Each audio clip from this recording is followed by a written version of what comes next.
Hello everyone, welcome back to my channel. তোমরা সবাই কেমন আছো? আশা করি ভালো আছো। আমিও ভালো আছি। এই গল্পটি তোমাদের কেমন লাগছে অবশ্যই জানাবে। চলো গল্পে যাওয়া যাক। টাটা। আমার নাম জাংকুক। আমার বয়স 16 এর কোটায়। পড়াশোনা মানে ওই ভারে কোনো ক্রমে গলে গলে প্রতি বছর পাশটা করা হয়ে যায়, ওই আর কি। তবে বন্ধুদের সঙ্গে আড্ডা দেওয়া, লোকের গাছের আম, লিচু, কাঁঠাল, পেয়ারা চুরি করা, বন্ধুদের সঙ্গে লুকিয়ে লুকিয়ে সিনেমা দেখতে যাওয়া, এইসবে বেশ হাত পাকা করে ফেলেছি। আমার অপকর্মের অভিযোগ যে বাড়িতে আসে না তা নয়, মাঝে মাঝে আমার অপকর্মের অভিযোগ দোরগোড়া পেরিয়ে একেবারে ঘরে ঢুকে আসে। আমার জেঠু আবার খুব বদমেজাজি মানুষ। আমার অপকর্মের অভিযোগ শুনে তিনি আবার রামধুলাই দিতে ভুলেন না। এমন শাস্তি পেয়ে নিজেকে তিহার জেলের আসামি মনে হয়। তবে জেঠুর হাত থেকে বাঁচাবার জন্য আমার নিরাপদ স্থান হলো জেঠিমার আঁচল। জেঠু যখনই মারে, জেঠিমা তখনই আমাকে আঁচল চাপা দিয়ে নিয়ে যায় আর ইচ্ছে মতো জেঠুকে বকে দেয়। আসলে ছোটবেলায় আমার মা বাবা মারা যাওয়ার পর থেকে জেঠিমা একটু বেশি ভালোবাসে। আজ সকাল থেকে বৃষ্টি পড়ছে, মুখটা বেজার করে টিউশনে বসে আছি। স্যার এর মধ্যে যে কতগুলো অঙ্ক বড়ি করেছে এর মধ্যে যে, সেই দিকে আমার কোনো খেয়াল নেই। আমি জানলা দিয়ে বাইরে তাকিয়ে আছি, সামনে কামিনী ফুলের গাছটার দিকে। এক গাছ সাদা ফুল, সুন্দর একটা মিষ্টি গন্ধ আসছে। জেঠিমা জোর করে ঘুম থেকে তুলে দিল, তাই একটু মনটা খারাপ। একদিন পড়তে না আসলে কি হয় কে জানে। একটা আওয়াজে দরজার দিকে ফিরে তাকালাম। দরজা ঠেলে ভেতরে ঢুকলো লাল চড়িদার পরা একটি মেয়ে। রূপকথার গল্পের কোনো রাজকন্যার মতো তাকে দেখতে লাগছে। তাকে দেখে স্যার বলে উঠল, তোমাদের তো আরো আধ ঘন্টা পর আসার সময়।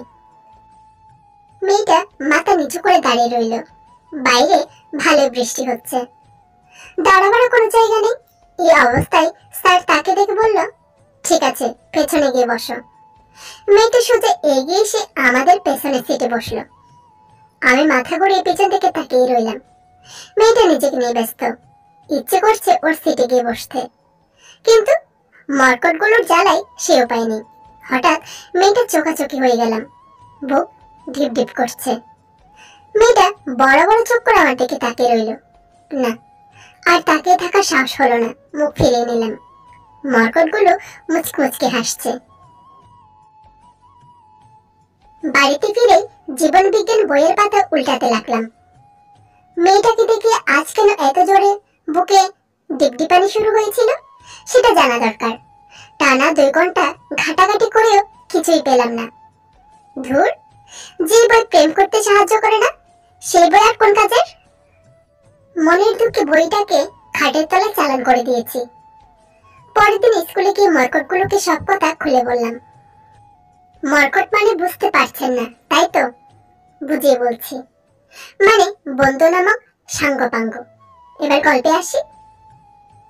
ওদের আনন্দ আর দেখে কে, ওরা স্পষ্ট জানিয়ে দিল আমি নাকি প্রেমে পড়েছি। সত্যি কি তাই? একে কি প্রেম বলে? জানি না বাবা। প্রেমে পড়লে আবার নাকি মাথার বুদ্ধি কাজ করে না। থাক তবে, এত মাথা খাটিয়ে লাভ নেই।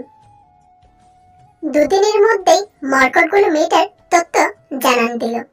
মেয়েটার নাম তে, ওর বাবা পুলিশের চাকরি করে। এই 1 সপ্তাহ হলো এখানে বদলি হয়ে এসেছে। পুলিশের মেয়ে শুনে আমার তো হাঁটু কাঁপা শুরু হলো, কিন্তু মরকটগুলো সাহস জোগালো। বাড়ি ফিরে কোনো ক্রমে 2টি খেয়ে রুমে ঢুকে পড়লাম। কালকেই থেকে প্রপোজ করতে হবে বলে দিয়েছে মরকটগুলো, তাই একটা প্রেমপত্র লিখতে হবে। এবার 1 দিস্তা খাতা নষ্ট করে অবশেষে একটা 5 পাতার প্রেমপত্র লেখা যখন শেষ হলো তখন থেকে রাত 11টা। মনের আনন্দে ঘুমিয়ে পড়লাম। পরের দিন সকালে টিউশনে বসে উৎসাহে টকবক করে ফুটছি। প্রেমপত্রটা বের করে মরকটগুলোকে দেখালাম। ওরা বানান ঠিক করতে লাগলো, যদিও ওরাও বানানে আহা পণ্ডিত, তবু আর কি যে কটা ঠিক হয়। একটু পর স্যার আগের দিন ঘরে করতে দেওয়া অঙ্কগুলো দেখতে চাইলো। আসলে সব থেকে ফাঁকিবাজ আমরা কিনা, তাই স্যার আগে আমাদের দিকে এগিয়ে আসছে। কাল প্রেমপত্র লিখতে গিয়ে আর একটাও অঙ্ক করা হয়নি, ভয়ে আমার বুকটা কাঁপছে। ধরা পড়লে জেঠুর কাছে খবর পৌঁছাবে। দু চোখ বন্ধ করে দিয়েছি ভয়ে। স্যার তো আমায় কিছু বললো না। তবে পাশে বসা মরকটগুলোর পিঠে ডিফাটিভ কয়েকটা তাল পড়ল।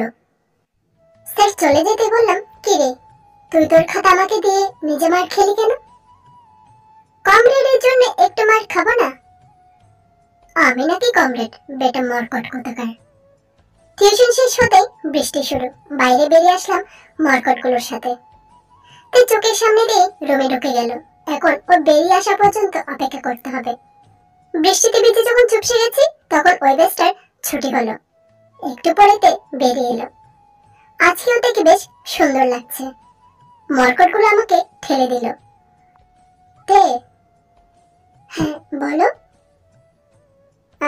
আমি তোমাকে ভালোবাসি। কিছুক্ষণ ভ্রুকুচকে আমার দিকে তাকিয়ে রইল সে। তারপর বলল, হৃৎপিণ্ডের কটা প্রকোষ্ঠ জানো? কি? বললাম হৃৎপিণ্ডের কটা প্রকোষ্ঠ। অবাক হয়ে তাকিয়ে রইলাম আমি। পাশের বাড়ির আয়ু কবে থেকে আমায় লাইন মারছিল। এখন মনে হচ্ছে আয়ুকে হ্যাঁ বলে দিলেই হতো। কমসে কম এত প্রশ্ন করতো না তাহলে। আসলে আয়ু পড়াশোনায় কাঁচা কিনা ভাবনার অবসান হলো তেটাকে। কি হলো বলো? কালকে বলবো। তারপর একেবারে এক দৌড়ে বাড়ির পাশের গলিতে এসে থামলাম। উফ, একদম হাঁপিয়ে গেছি। এমন ভাবে দৌড়ালে ম্যারাথন রেসে ফার্স্ট হবই হব আমি। ছি, এমন ভাবে হেনস্থা হব কখনো ভাবিনি। ধুর, কি বিচ্ছিরি ব্যাপার। এর থেকে তো পাশের বাড়ির আয়ু অনেক ভালো ছিল। ওরে আয়ু, তোর কথা এখন বুঝি রে। বাড়িতে গিয়ে আরেক ঝামেলা। পাশের বাড়ির বিজ্ঞ সুগামশাই যেটুকু এসে আমার বৃষ্টিতে ভেজার কথাটা জানিয়ে গেছে। খেলাম কয়েক ঘা, শেষে জেঠিমা বাঁচিয়ে দিল। মনের দুঃখে আর না খেলাম। জিমিন মানে জেঠুর মেয়ের উপর খানিকটা রাগ দেখে রুমে ঢুকে পড়লাম। খাটের তলা থেকে আবার জীবন বিজ্ঞান বইটা তুলে নিলাম। আজ ওটার আমার বড় দরকার। পরের দিন স্কুলে গিয়ে লাস্ট বেঞ্চে বসে পড়লাম। ওটাই আমাদের রোজকার বসার জায়গা। জীবন বিজ্ঞান বই থেকে উত্তরটা খুঁজে খুঁজে বের করার পর মনটা আনচান করছে, কখন যেতে আসবে। একটু পরে তে এলো, ফার্স্ট বেঞ্চে বসে পড়লো। কখন যে ক্লাসগুলো শুরু হলো আর শেষ হলো সেই দিকে আমার কোনো খেয়াল নেই। আমি এক মনে তাকিয়ে দেখছি তে বিননি দুটো। দেখতে দেখতে 4টে ক্লাস শেষ হয়ে গেল। টিফিনের ঘন্টা বাজতে যে যার মতো ব্যস্ত হয়ে পড়লো। কিন্তু আমার নজর তো তের উপর স্থির। আমি গিয়ে দাঁড়ালাম তের সামনে। তে ব্যাগ থেকে টিফিন বক্স বের করছে আনমনে। আমার বুকটা ডিপ ডিপ করছে। তের সামনে এলে কেন যে বুকটা ডিপ ডিপ করে কে জানে। না, আর অপেক্ষা করলে চলবে না।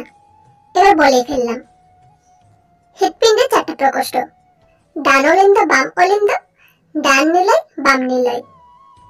রাজ্য জয় মার্কা একটা হাসি দিয়ে তের দিকে তাকিয়ে রইলাম। তে বলে উঠল, হৃৎপিণ্ডের আবরণের নাম কি? এই মরেছে রে, এটা তো পড়ে আসা হয়নি। দুবার ঢোক গিললাম। কালকে বলবো। এক দৌড়ে বাইরে। এই কোন মেয়ের পাল্লে পড়েছি আমি? এই মেয়ে তো কথায় কথায় প্রশ্ন করে। ভাগ্যিস ক্লাস ফাঁকা ছিল, না হলে আজকে আমার প্রেস্টিজ পাংচার হয়ে যেত। পাঁচিল টপকে বেরিয়ে পড়লাম স্কুলের বাইরে। আমবাগানে গিয়ে মরকটগুলোর সাথে দুঃখ প্রকাশ করছি। ইয়োনো মরকট বলে উঠল, না না, কমরেডের সাথে এটা হতে দেওয়া যাবে না। কিন্তু করবোটা কি? 30 মিনিট পর ভাবনা চিন্তা করে বেশ একটা উপায় বলল তারা। তাদের বুদ্ধির তারিফ করতে করতে পুঁটি মাছ ধরে বাড়ি ফিরলাম। যেটা বাড়িতে নেই দেখে বড্ড স্বস্তি পেলাম। জেঠিমা মাছগুলো ভেজে ভাত কেটে দিল। যেটোর দামি রুই মাছ নাকি নিজের ধরা পুঁটি মাছ দিয়ে ভাত খেয়ে একটা আরামের ঘুম দিলাম। পরের দিন বিকেলে ফুটবল খেলা বাদ দিয়ে একটা গলির কাছে দাঁড়িয়ে রইলাম মরকটগুলোর সাথে। মরকটগুলো দেওয়ার প্ল্যানটা আজকে কাজে লাগাতে হবে। একটু পরে অন্ধকার নামলো। এই গলিটা স্বাভাবিকের চেয়ে একটু বেশি নিস্তব্ধ। উৎসাহে মনটা টকবক করে ফুটছে। উফ, আর ভাবতে পারছি না। তাই তো পুরো ইমপ্রেস হয়ে যাবে। আনন্দে আমার গলা জড়িয়ে ধরবে আর ব্যাকগ্রাউন্ড থেকে গান ভেসে আসবে। লা লা লা লা লা লা লা লা লা। কমরেড, কমরেড, বৌদি আসছে। সামনের দিকে তাকাতে দেখতে পেলাম তেকে। সাদা রঙের চুড়িদারে একদম স্বর্গপরী লাগছে তাকে। তে টিউশন সেরে এই সময় বাড়ি ফিরে এই গলি দিয়ে। বেটা, মরকটগুলোর কাছে দেখছি একেবারে পাক্কা খবর। মরকটগুলো আমার দিকে ইশারা করে দিয়ে মুখে কালো কাপড় বেঁধে নিল। পূর্ব পরিকল্পনা অনুযায়ী ওরা অ্যাটাক করলো থেকে। আমি তৈরি হয়ে নিলাম একটু মিথ্যে মিথ্যে মারপিট করে থেকে বাঁচাতে হবে, তাহলে নাকি তে আমার প্রেমে পড়বে। কিন্তু এই কি, আমি যাওয়ার আগে তে ঘুষি মেরে সবকটা মরকটকে মাটিতে ফেলে দিয়েছে। মহারানী যে ক্যারেটে জানে, তার কে জানতো। বেটা মরকটগুলো মাটিতে পড়ে গড়াগড়ি খাচ্ছে। এবার তে আমার দিকে এগিয়ে আসছে। ভয়ে আমার বুক শুকিয়ে যাচ্ছে। ভয়ে ভয়ে নাকে হাত চাপা দিয়ে দিলাম। আমি প্রেমে পড়ে নাক ফাটাতে চাই না, ছুটে পালাবার ক্ষমতাটুকু উধাও হয়ে গেছে। পিটপিট করে তের দিকে তাকিয়ে আছি। তে সামনে সেই প্রশ্ন করলো, হৃৎপিণ্ডের আবরণের নাম জানতে পেরেছো? একটু ভয়ে জোরে বললাম, কাল বলবো। এবার সবগুলো মরকটকে উঠিয়ে নিয়ে দৌড় লাগালাম। মরকটগুলোকে বাড়ি ফেরত দিয়ে নিজ বাড়িতে ঢুকতে রাত 9টা বাজলো। যেটা আবার দিল কয়েক ঘা। মনের দুঃখে গিয়ে বিছানায় শুয়ে পড়লাম। এরপর 1 সপ্তাহ স্কুলে গেলাম না। না না, নাক ফাটিয়ে দেওয়ার ভয় নয়, আসলে মরকটগুলো নাক ফেটেছে, তাই নাকে ব্যান্ডেজ লাগিয়ে শুয়ে আছে ঘরে। আর সেখানে আমি ওদের কমরেড হয়ে নাচতে নাচতে কি করে স্কুলে যাই? ঘরে বসে শুধু জীবন বিজ্ঞানের পাতা উল্টাতে লাগলাম। দেখে কোনো বিশ্বাস নেই, আবার পরের দিন যদি কোনো প্রশ্ন করে বসে। টানা 5 দিন পর স্কুলে গেলাম। মরকটগুলো মোটামুটি ভালো হয়ে গেছে। তে নামক প্রাণীটির ভয়ে ওরা বড্ড ভীত। অবশ্য ওদের আর দোষ কোথায়? আমি তো কম ভয় পাচ্ছি না। ক্লাসে গিয়ে দেখলাম তে আসেনি। মনটা খারাপ হয়ে গেল। 5 দিন ওর সাথে দেখা হয়নি। আসেনি তো কি হয়েছে, এবার মরকটগুলোর সাথে ভালো করে টাইম কাটাতে পারবো। তে আসলে হয়তো ওরা ভয়ে সিটিয়ে থাকতো। স্যারদের বকাবক শুনে মাথা খারাপ হয়ে যাওয়ার জোগাড়। ঠিক সেই সময় টিফিনের ঘন্টা বেজে উঠল। মরকটগুলোর সঙ্গে পাঁচিল টপকে পুরনো এক জমিদার বাড়ির পুকুর পাড়ে চলে গেলাম। এই দিকটা বেশ ফাঁকা, আর আমরা সেই সুযোগে এখানে ইচ্ছে মতো সময় কাটাই। ওদের বাসায় যেটাকে বলে উৎপাত করা। কিছুক্ষণ পর ইয়োনো মরকট হাত করে দেখে বলে উঠল, কমরেড, স্কুল ছুটির সময় হয়ে গেছে। তা হোক গিয়ে, এখন যাব না আমি।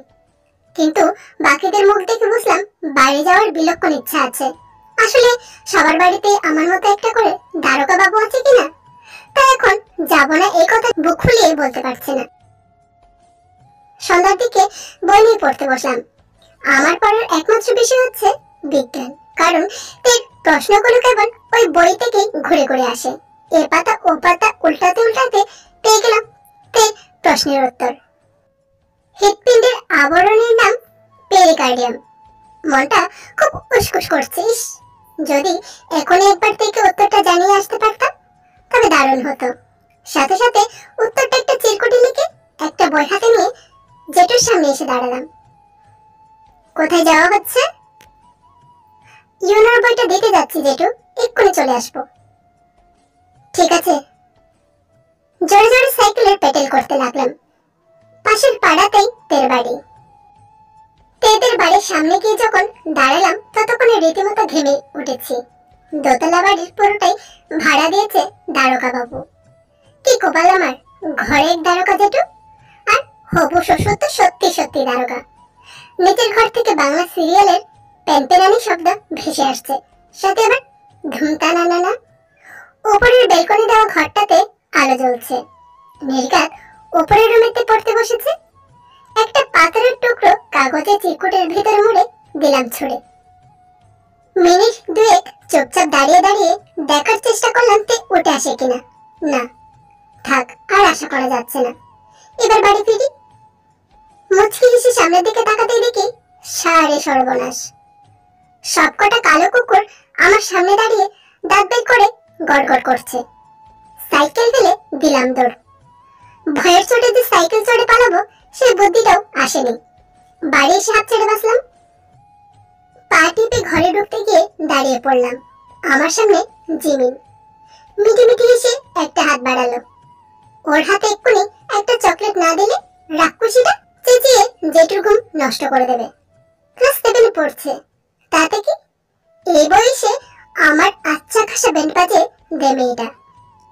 জীবনের হাত ধরে টেনে টেনে আমার রুমে নিয়ে গেলাম। তারপর আর কি দিলাম চকলেট। রাতে শুয়ে শুয়ে মনে মনে ভাবছি এবার টেকিনি স্বপ্ন দেখব, যেখানে না থাকবে আমার জেঠু আর না থাকবে ওর দারোগা বাবা। মাঝরাতে চিৎকার করে ঘুম থেকে উঠে পড়লাম। ওরে বাবা রে, তে কি জোরে নাকটা ঘুষি মারলো। কারণ একটাই, আমি বলতে পারিনি যে সূর্য থেকে পৃথিবীর দূরত্ব কত। ইস, কি গুন্ডি মেয়ের পাল্লায় পড়েছি আমি। ভাগ্যিস ওটা স্বপ্ন ছিল না। আর দু চোখের পাতা এক করতে পারছি না। শেষ পর্যন্ত উঠে পড়লাম, আবার পড়তে বসলাম। তবে আর বিজ্ঞান নয়, ভূগোল বই নিয়ে বসেছি। সূর্য থেকে পৃথিবীর দূরত্বটা কত জানতে হবে তো নাকি? যদি আবার স্বপ্ন সত্যি হয়ে যায়।